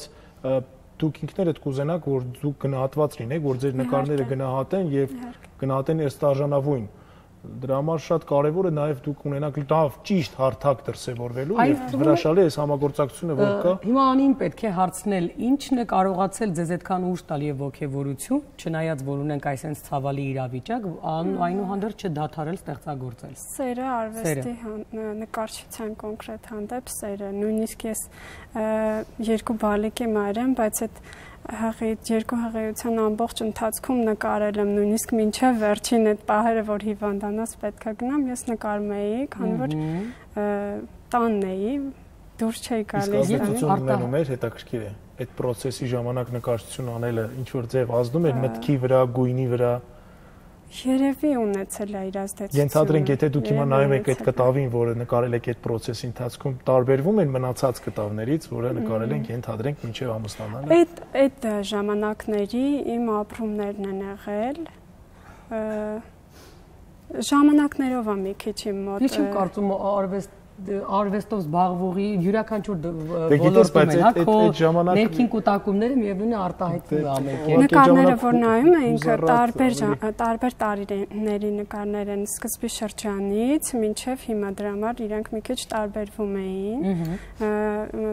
Քոլեջի տարիներին ավելի ռուսական շկոլայի տանող, հետո այստեղ գալիս են մտքերը, խառնվում են մի քիչ էլ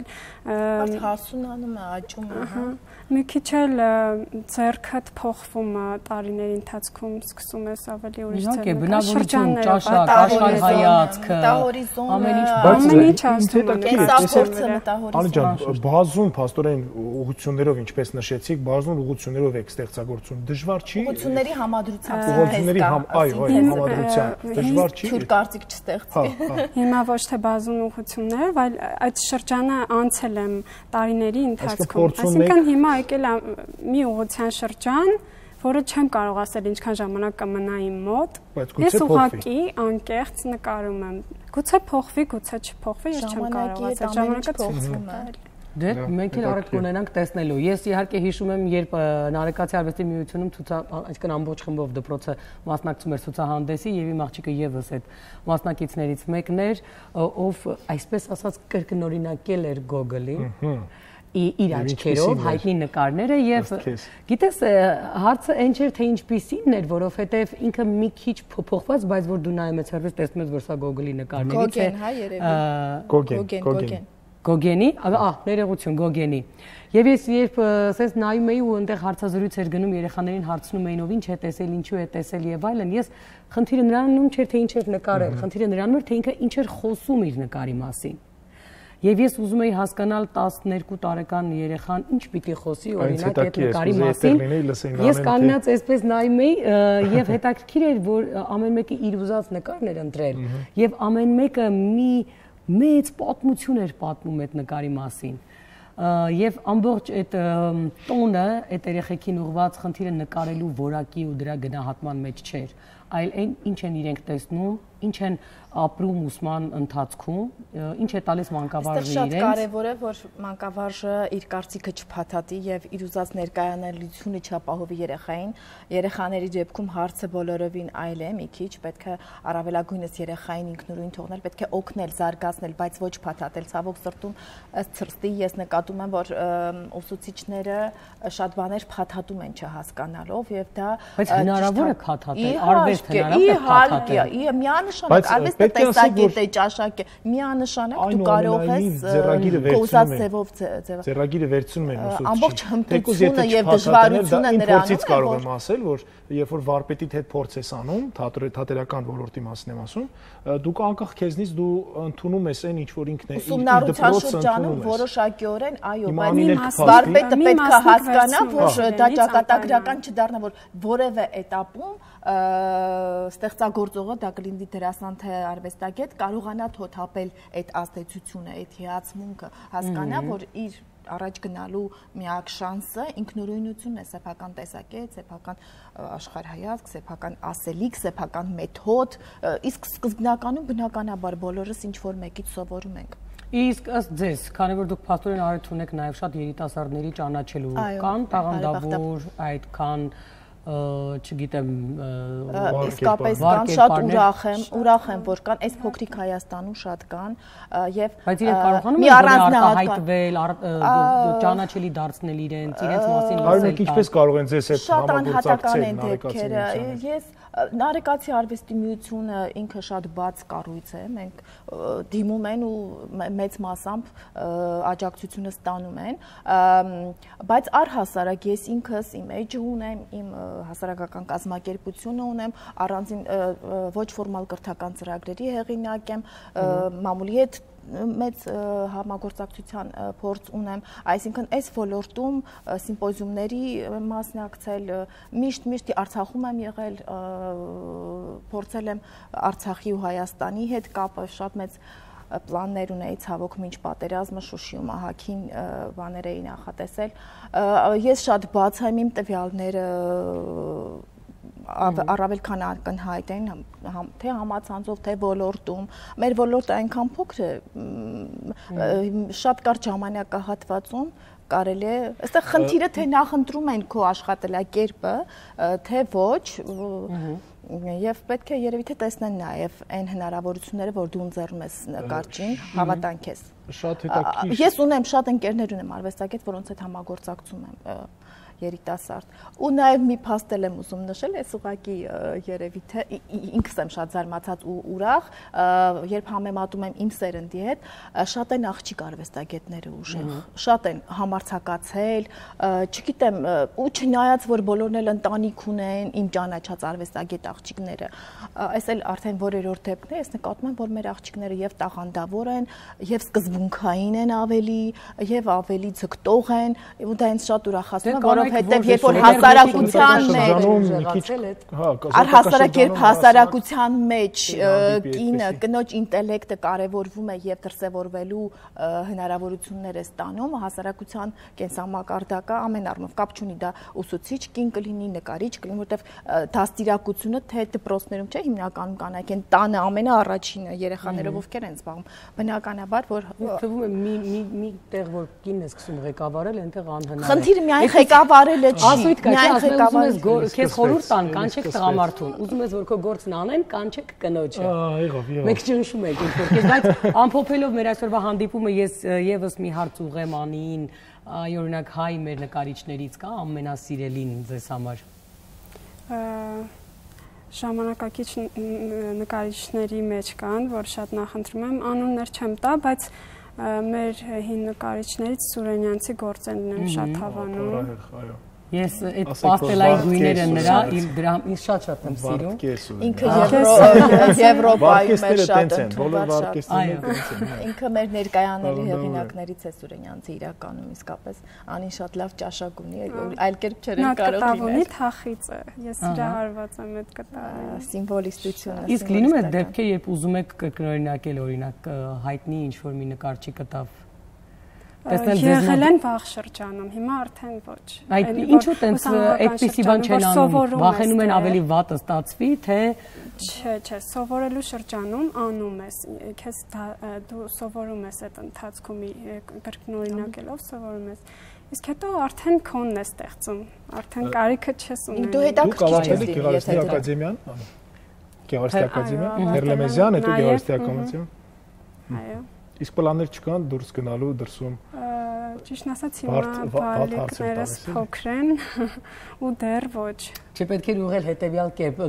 պլաններ չկան օրինակ գնալ Հոլիվուդ ֆիլմերի հայտնի ֆիլմերի նկարիչ լինելու այսպես sense մոտիվացնում է թող պլաններ լիներ մեր կինոն զարգացնելու եւ մեր կինոյի համար դե պիտի ունենանք դեռ մեր կինոն որ մի բաներ սկսենք դա զարգացնել ցավոտ թեմաներին եկեք չանդրադառնանք որովհետեւ դուք ձեր ոլորտից նշեցիք մենք մեր ոլորտից հիմա կարող ենք բարձրաձայնել խնդիրները իրենք շատ են բայց մեր արտագաղթը մի խթանեք խնդրում եմ ցավոտ թեմաների չանդրադառնանք ես ասի գնա վերցնի այդ բերի այստեղ անը դառնա հայտնի աշխարհով մեկ իհարկե յուրաքանչյուր հայ հպարտ է որ մի օր կարող է ապրել այնպիսի մի արվեստագետի կողքին ով կդառնա հայտնի անուն աշխարհով մեկ տա աստված որ այդպես լինի եւ մենք էլի առիթ ունենանք հպարտանալու մեր անուններով ձեզ հաջողություն ենք մաղթում այսօր է ցուցահանդեսը ինչպես հասկացանք Նարեկացի արվեստի միությունում ժամը 7-ին 6:30 այո մեկնարկում է Անի հրաշք նկարները այո գնացեք վայելեք մեր նոր երիտասարդներին որոնց անունը թերևս գուցե չեք ճանաչել մինչ այսօր շատ լավ առիթ է ու հնարավորություն է ընձեռված ճանաչելու եւս մեկ հետաքրքիր երիտասարդի շնորհակալություն որ մեր հյուրն էիք ձեզ հաջողություններ ենք մաղթում այս պահին մեր եթերում տեսահոլովակ Երբ օպերատորները պարում են իմ տրամադրությունը բարձրանում։ Հետաքրքիր է։ Հետո էլի կշարունակենք, որովհետև դարձյալ ունենք հյուրեր։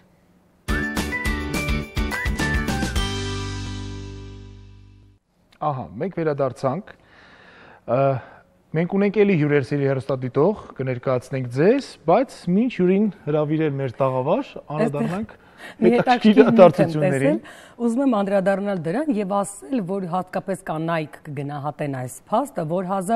1997 թվականին ԱՄՆ-ում այս օրը արտոնագրվեց լվացքի մեքենան։ Շատ կարևոր, շատ չափազանց կարևոր տեխնիկա կանանց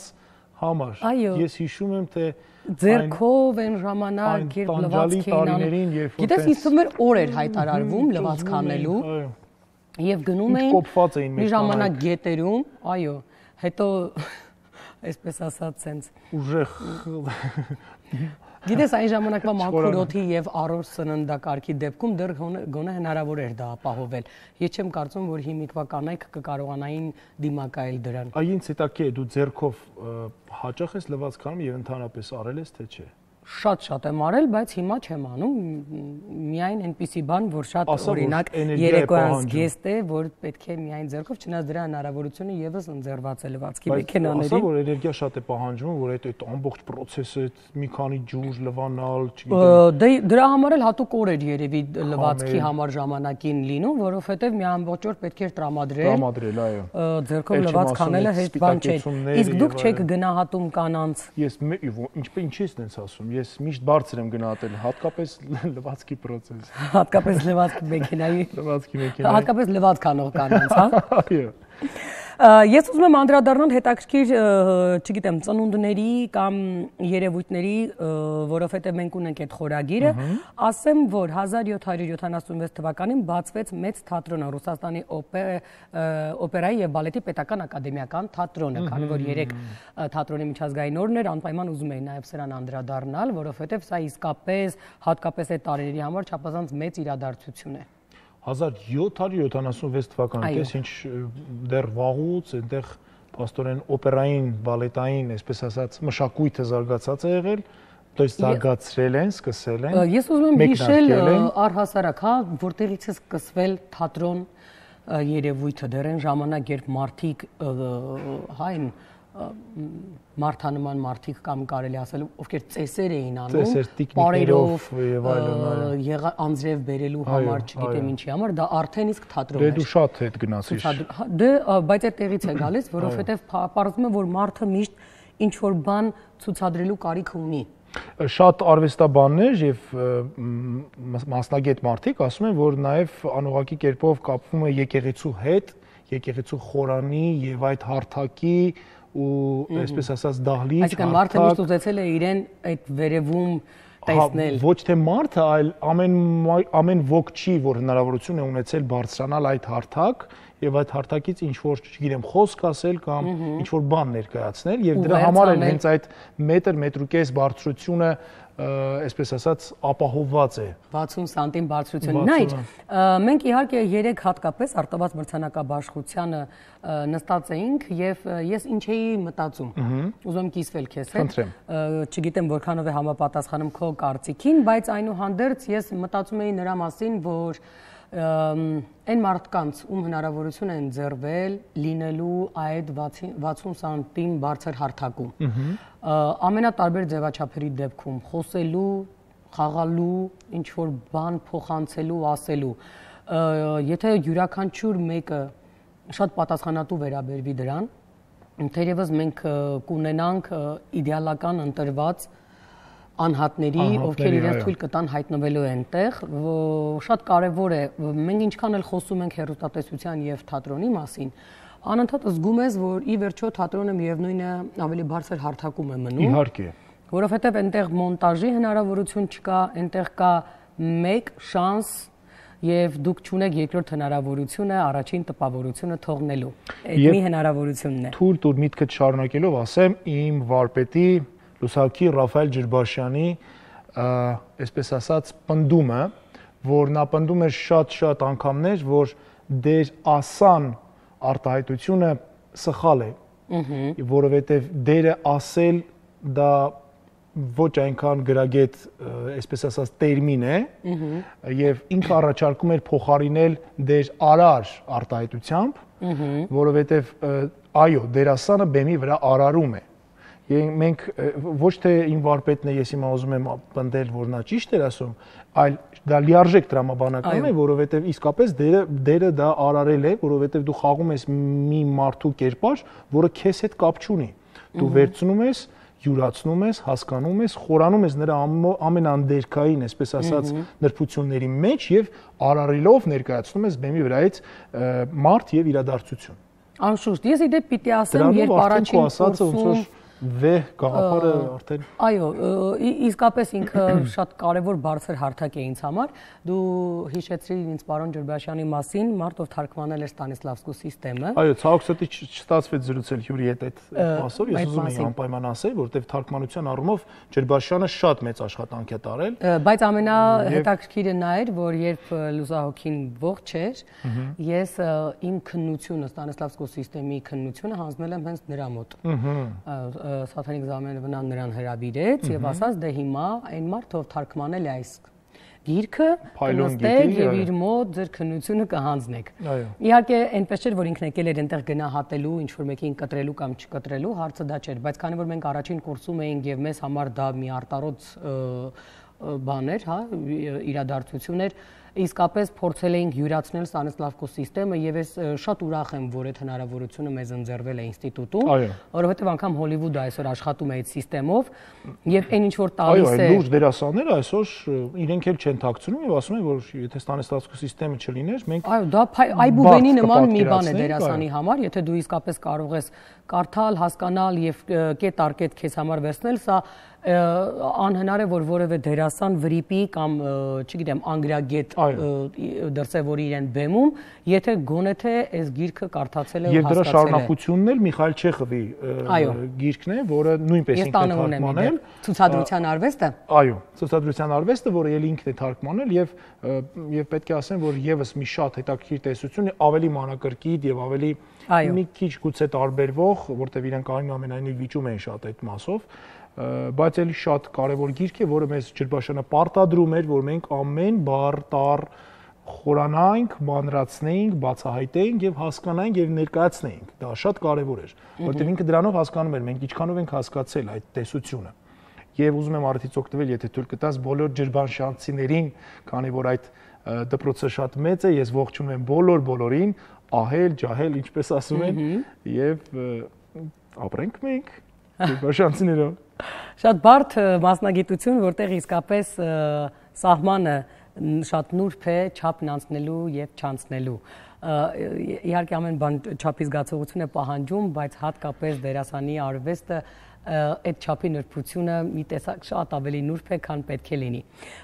Չենք դադարում խոսել, որովհետև մի տեսակ դեռ տպավորությունների տակ ենք եւ անշուշտ յուրաքանչյուր մարդ իր մասնագիտության մասին սիրում է խոսել, բայց չհոգնեցնենք մեր հեռուստադիտողներին, այս պահին ներկայացնենք երաժշտություն, որից հետո կդիմավորենք մեր հյուրերին։ Խնդրեմ։ Սիրելի հեռուստադիտողներ, մեր հյուրերը տաղավարում են, ես որպես մեկնարկ ուզում եմ ասել, որ մարտի 21-ից արդեն մեկնարկել է եւ մինչեւ ամսի 29-ը ընթանալու են ֆրանկոֆոնիա կինոյի 5-րդ փառատոնը Մոսկվա կինոթատրոնում, լինելու են կատակերգություններ, դրամա, թրիլեր, վավերագրական եւ անիմացիոն ֆիլմեր։ Այս ծրագրի հետ կապված մենք տաղավարում ունենք շատ հետաքրքիր հյուրեր, Ֆրանսիայի դեսպանության մշակույթի եւ համագործակցության հարցերով խորհրդական Գիյոմ Նարժոլե, bonjour, կամ բարի առավոտ, որովհետեւ շատ լավ հասկանում է հայերեն, եւ համագործակցության ծրագրերի պատասխանատու Մարիամ Դավթյանն է մեր հյուրը, բարի լույս։ Բարի լույս։ Ինչպե՞ս եք։ Լավ եմ զգում, իսկ դուք։ Լավ, շնորհակալություն։ Էլ չես ուզում ֆրանսերեն խոսել կամ թարգմանել, որովհետև բարձր հոյականում խոսում է։ Merci beaucoup, շատ ուրախ ենք, որ այստեղ ենք այսօր ֆրանկոֆոնիայի օրերի շրջանակներում։ Շնորհակալություն։ Ֆրանկոֆոնիայի օրերի շրջանակներում ես արդեն նշեցի, թե մոտավորապես ինչ ժանրեր են լինելու։ Հետաքրքիր է, ինչով է տարբերվում այս տարվա ֆրանկոֆոնիայի օրերը մյուսներից։ En quoi c'est différent cette année? Այս տարի մենք փորձել ենք կազմակերպել շատ միջոցառումները Երևանում եւ միաժամանակ Հայաստանի տարբեր մարզերում։ Եվ օրինակ Գորիս Կարակում, Գյումրի Կարակում, donc on a voulu aussi montrer des films et notamment proposer des concerts aussi en province. Այսօրի շրջանակներում բացի ֆրանկոֆոն ֆիլմերի փառատոնից նաև համերգ ունենք կազմակերպված եւ երկու դեպքերում էլ ներառել ենք տարբեր մարզեր, մասնավորապես Գյումրի եւ Գորիս քաղաքներում ունենալ ենք եւ ֆիլմի ցուցադրություն եւ համերգ։ Սա առաջին անգամ է թերևս, հա, մինչ այդ չէին լինում մարզերում ցուցադրություններ։ Առաջին անգամ չի, բայց այս տարի մենք ուժերել ենք ներկայություն ֆրանկոֆոնիայի օրերի շրջանակներում Հայաստանի մարզերում ավելի մենք ունենք այս տարի ավելի շատ միջոցառումներում մարզերում կամ անցյալ տարի բայց սա մեծ տարբերություն է այս տարի Ես կարծում եմ շատ լավ միտք է, որովհետև մարզերի բնակչությունը դժվարություններ ունի, հա, այսպիսի փառատոնների մասնակցելու եւ ներկա գտնվելու, գոնե հնարավորություն կընձեռվի, այո, իրենց լինել անընդհատ արվեստի մեջ ինչու ոչ մասնակցություն ունենալ։ Քանի ֆիլմ է մոտավորապես այս տարի ներկայացված։ Combien de films cette année Tout d'abord, je partage entièrement votre avis. Im կարծիք ես ամաձայն եմ ձեզ հետ մենք ամաձայն ենք c'est très important d'être présent en province dans les régions d'Arménie surtout aujourd'hui dans la situation actuelle et de proposer de la culture. Իրականում մենք եւս կարծում ենք, որ Հայաստանի տարբեր շրջաններում կարիք կա մշակութային կյանքի զարգացմանը նպաստելու եւ մարդկանց հետաքրքիր մշակութային միջոցառումներ առաջարկելու։ Այս տարի ֆիլմ կինո պատարոնի ֆրանկոֆոնիայի կինո պատարոնի շրջակներում մենք ցույց դրում ենք ինք ֆիլմ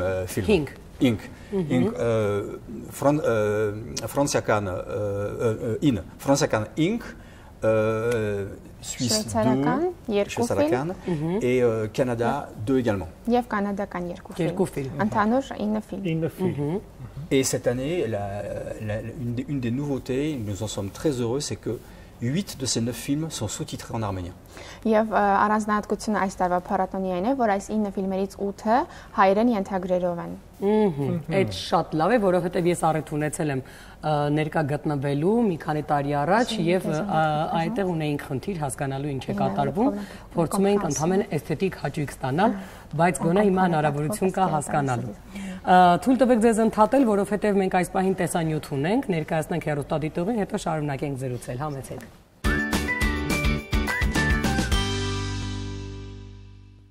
Շատ լավ առիթ է եվրոպական ֆիլմեր դիտելու, շատ լավ առիթ է եւ շատ կարեւոր է, ինչպես դու նշեցի, որ ենթավերագրերը լինելու են հայերեն, հա, այսինքն այո, հայերեն սուբտիտրեր կլինեն եւ մարդիկ ովքեր ներկա կլինեն կհասկանան ինչի մասին է խոսքը։ Հետաքրքիր է, որ միշտ եվրոպական ֆիլմերը, անգամ երբ ենք հեռուստատեսության բարդ ենք ունենում տեսնելու, տարբերվում են մի տեսակ հոլիվուդյան ֆիլմերից։ Անմիջապես դու կադրից կարող ես հասկանալ, որ սա եվրոպական ֆիլմ է, ոչ հոլիվուդյան, ավելորդ ճոխություններով։ Ես կուզեմ հարցնել, չգիտեմ որքանով դուք կարող եք պատասխանել այս հարցին, այնչու է այդպես, որովհետև այլ մշակույթ է կամ ինչ է ուզում ասել եվրոպական ֆիլմը, դրա համար է տարբերվում, այդ էքշնը չկա, կա գուցե ասելիք միայն։ Donc la différence par rapport au film américain et puis la proximité par rapport à la culture arménienne. Non, en fait, c'est plutôt pour comprendre quelle est la différence et quel est le message que les films européens vont passer. Alors, merci pour la question, Arti à marge. Je crois que ce qui est important dans la francophonie, c'est que c'est effectivement pas seulement la culture française, mais c'est la culture du monde francophone. Իրականում ինչ կարևոր է նշել, նախ շնորհակալություն հարցի համար, ֆրանկոֆոնիայի մասին խոսելիս եւ ֆրանկոֆոն ֆիլմերի մասին խոսելիս պետք է հիշել, որ սա ոչ միայն ֆրանսիական մշակույթն է, այլ ֆրանկոֆոն մշակույթն է, որ իր մեջ նաեւ որոշակի արժեհամակարգ է ենթադրում։ Le monde francophone n'est pas seulement européen, mais il partage un certain nombre effectivement de points communs dans le domaine culturel. Եվ ֆրանկոֆոնիայի աշխարհը միայն Եվրոպայով չի սահմանափակվում եւ տարբեր մշակութային հորիզոններ է ներառում։ Et notamment la culture dans le monde francophone, c'est quelque chose qui est considéré comme important et qu'on doit partager. Եվ ընդհանրապես ֆրանկոֆոն աշխարհում մշակույթը որպես կարևոր արժեք է դիտարկվում, որը պետք է կիսել, փոխանակել, ներկայացնել, նվիրել։ Et l'idée, c'est que pour le monde francophone, la culture, c'est quelque chose qu'on doit pouvoir proposer à tout le monde et partout. Et c'est quelque chose qui doit toujours avoir une dimension justement artistique et pas seulement commerciale. Եվ ֆրանկոֆոն աշխարհում մշակույթը կարևոր է որ լինի ունիվերսալ եւ հնարավոր լինի ներկայացնել աշխարհում ամենտեղ եւ ունենա ավելի արտիստիկ կողմ եւ ոչ միայն կոմերցիոն բնույթ։ Par rapport à votre question, c'est peut-être ce qui fait justement quand vous parlez de cinéma européen et autres américains, c'est peut-être ça qui fait la différence, c'est que on n'a pas la même façon de voir les choses et de les montrer et de les vivre. Այս դեպքում երբ նշում եք եվրոպական եւ ամերիկյան ֆիլմերի տարբերությունը, հավանաբար հենց այստեղ է կայանում տարբերությունը, որ ոչ առևտրային բնույթ ունեն եվրոպական ֆիլմերը եւ ավելի շատ արժեհամակարգ փոխանցելու նպատակ ունեն։ Այդ պատճառով ես կարծում եմ, որ հայկական հանրայը, le public, հանրությունը շատ սիրում եմ ֆիլմների, որ մենք ցուցադրում ենք ֆրանկոֆոնիայի օրերի շրջանակում, որովհետև մենք on partage quelque chose sur le plan culturel aussi. Որովհետև հայ հանրության հետ մշակութային պլատֆորմի վրա եւս շատ ընդհանուր կետեր ունենք եւ կիսում ենք շատ արժեքներ։ Ինձ հետաքրքիր ինչպես են ընտրվել ֆիլմերը։ Ինը ֆիլմ է ընտրվել եւ ինչպես ընտրեցիք հենց հատուկ այդ ֆիլմերը ցուցադրել, թեմաները եւ այլն։ Alors, comment est-ce qu'on les choisit? Alors, d'abord, nous sommes plusieurs. Nous avons Aistari ca Franței Despanatun, Baitz Canadacan, Baitz Șvețaracan Despanatun, nu inpes, Orovetev petke Menk Hosenk Miasin, Vorovetev Voroshel vor filmere Menk Uzumenk Tsusadorel Aikakan Ayarain. Après, je dirais que chaque pays, c'est ça qui est intéressant dans la francophonie, chacun amène aussi sa sensibilité et, je dirais, ce qui appartient aussi à sa culture et à son, je dirais, à son cinéma national. Եվ ինչն է հետաքրքիր, որ այս փառատոնի շրջանակներում Ֆրանսիայի դեսպանությունը այս տարի Շվեյցարիայի եւ Կանադայի դեսպանությունների հետ է համագործակցում եւ ամեն դեսպանություն, ամեն երկրի ներկայացուցչություն միաժամանակ եվրոպական եւ ֆրանկոֆոն արժեքների կրող լինելուց բերում է իր ազգային կինոյի առանձնահատկությունները, իր անձնական երկրին հատուկ զգայունությունը տարբեր սյուժեների թեմաների վերաբերյալ եւ ֆիլմերը ընտրվում են համագործակցելով եւ քննարկումների արդյունքում։ Բայց մենք բոլորը ուզում ենք ցուցադրել տարբեր ֆիլմերի տարբեր տեսակները։ Բոլոր տեսակները ընդգրկված են։ Pour que, en fait, l'idée c'est que on puisse montrer au public arménien le spectre le plus large de films et que ça soit par rapport aux auteurs ou le style de film. On a un film d'animation, un film documentaire, aventure, drame, tout y est. Բայց այս ֆիլմերը սովորաբար կան փառատոնային ֆիլմեր, որոնք դուք ինտերնետ հարթակում չեք կարող տեսնել։ Այս ֆիլմերը կարելի է ասել, որ առաջին անգամ են ցուցադրվում, թե իրենք արդեն հասցրել են, թեկուզ եվրոպական այո, հարթակում տեսնել, ճանաչել։ En fait, c'est variable. Je dirais que ça dépend Karvats et Baitz Sovораbar, առաջին անգամ չի։ Parfois, on montre des films pour la première fois, ça nous arrive. C'est arrivé par exemple l'an dernier avec le film documentaire de Serge Avedikian, Retourné à Seleuz, qui a été montré pour la première fois en Arménie, avant même d'être montré en France. Իրականում այս տարվա ֆիլմերը պրեմիերաներ չեն, բայց դեսպանությունը արդեն կազմակերպել է տարբեր ֆիլմերի պրեմիերաներ, օրինակ անցած տարի Սերժ Ավետիքյանի ֆիլմը, Վերադարձ Սոլոս ֆիլմը առաջին անգամ Հայաստանում ցուցադրվեց դեսպանության աջակցությամբ։ Տեսեք, արդեն որերորդ տարին է, որ այս ֆրանկոֆոն օրերը կան Հայաստանում։ Les jours de la francophonie en Arménie. Alors, այս տարի Հայաստանի համար Օբելյան է, որովհետև 10-րդ տարին է։ Այո, 10 11 տարի Հայաստան դարձել է ֆրանկոֆոնիայի կազմակերպության անդամը։ En ce qui concerne par contre le festival, la francophonie elle est organisée depuis maintenant très longtemps en Arménie et en ce qui concerne le festival du film, je crois que c'est la 5e ou la 6e édition. 5e édition. Ինչու է ես այս հարցը ուղղում, որովհետև ինձ հետաքրքիր է այս տարիների ընթացքում հանրության հետաքրքրությունը մեծացել է արդյոք, թե որքան ակտիվ է հանրությունը։ Ինչ բացարձ եմ տալիս։ Չես դուք հայերեն լսենք։ Դուք հասկանում եք իրար այդ ֆրանսերեն։ Ես մոռացել եմ, որ ես մի 2 տարի ուսումնասիրել եմ ֆրանսերեն լեզու, եւ քանի որ մեր հյուրը նաեւ համադրում է հայերենի հետ, ես միանգամից հասկանում եմ ինչի ասում, ինձ թվում է դուք եք հասկացել։ Ես այդ տպավորություն ունեմ, որ այս տարի կարելի է որ այկական անրայի կողմից il y a plus d'intérêt encore. Շատ ավելի հետաքրքրված է հայ հանրությունը այս տարի։ Surtout actuellement avec justement on est quand même dans une période où les relations entre la France et l'Arménie sont extrêmement fortes. Իրականում այս փուլում հայ-ֆրանսիական հարաբերությունները քանի որ շատ ավելի ամուր են, կապերն ավելի են ամրապնդվել,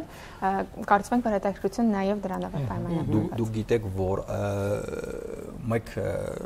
մեկ ամիս անցյալ ձեր վարչապետ նա գնացել է Ֆրանսիա եւ նա ունեցել է շատ կարեւոր հանդիպում ֆրանսիական կառավարություն նախարարի